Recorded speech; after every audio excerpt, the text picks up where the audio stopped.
நம்ம big pass வீட்ல இவங்க 2 பேரும் எப்பதான் சண்டை போடுவாங்க காத்துட்டு இருந்திருப்பாங்கல்ல, அந்த மாதிரி சண்டை தான் நேத்து நடந்தது. ஊரே கிழிஞ்சால் லெஃப்ட் ஹேண்டில் ஹேண்டில் பண்ணிட்டு இருந்த அந்த பார்வதி எப்பதான் இந்த தர்பீஸை போட்டு பொழக்கும் அப்படின்னு காத்துட்டு இருந்தாங்க.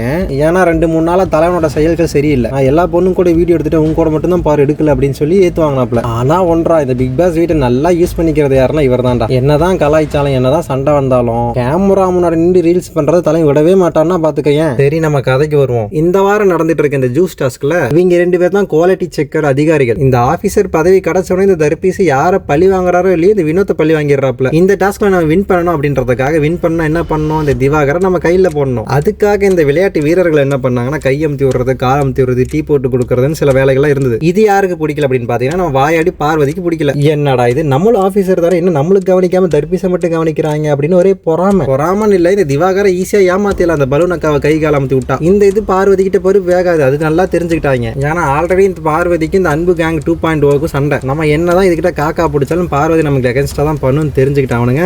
திவாகரை மட்டும் டார்கெட் பண்றாங்க. போன 2 வாரத்துல நம்ம தர்பீஸ் என்ஜாய் பண்ணிச்சோ இல்லையோ, ஆனா நேத்து இந்த டாஸ்க்ல நல்லா என்ஜாய் பண்ணாப்ல. இதெல்லாம் பார்த்துட்டு பார்வதிக்கு ஒரே கடுப்பு. இந்த கடுப்புல இவங்க 2 பேரும் மாறி அடிச்சுக்க, இதுக்கு இடையில இந்த அன்பு கேங் இருக்குல்ல, இவங்க எல்லாம் ஒரே குசி. சரிடா, இவங்க தான் அடிச்சுக்கிட்டானுங்களா, இனிமேல் பேசவே மாட்டானுங்க. இந்த அன்பு கேங் எப்படிதான் வெளுத்து வாங்குறாங்களோ அதே மாதிரி திவாகரை பார்வதி வெளுத்து வாங்க நினைச்சிட்டு இருந்த டைம்ல பார்வதி போய் திவாகர் காலில் போய் பொசுக்குன்னு விழுந்துருச்சு. அண்ணே மன்னிச்சிடனே, என் மேலதானே தப்பு, அவங்க உன்னை தனியா கவனிச்சதை பார்த்து எனக்கு கோவம் வந்துருச்சேனே அப்படின்னு பொசுக்குன்னு காலில் விழுந்துருச்சு. என்னடா இது, இவங்க கடைசி வரைக்கும் அடிச்சுப்பாங்கன்னு பார்த்தா கடைசியில் ஒண்ணுக்கு சேர்ந்துட்டானுங்க. என்னதான் இருந்தாலும் இந்த டாஸ்க் முடிகிற வரைக்கும் தான் தம்பி 2 பேரும் ஆஃபீஸர், அதுக்கப்புறம் நீங்களும் நார்மல் கண்டஸ்டன்ட் தான், புரிஞ்சுக்கோங்க. இந்த கமருதீன் பையன் சும்மாவே இந்த தர்பீஸை போட்டு ஓட்டு நோட்டுவியான். இனிமேல் என்னெல்லாம் பண்ண போறானோ. ஆனா நேத்தே தர்பூசி இந்த கமருதீன் நிறைய திட்டு வாங்கினாப்ல. அவ்வளவுதான் மக்களை, இதோட இந்த ரிவ்யூ முடிஞ்சது. இந்த மாதிரி நிறைய ரிவ்யூ வேணும் அப்படின்னா நம்ம சேனலை சப்ஸ்கிரைப் பண்ணிக்கோங்க. ரெகுலரா இந்த மாதிரி ரிவ்யூஸ் வந்துட்டே இருக்கும். போயிட்டு வரேன்.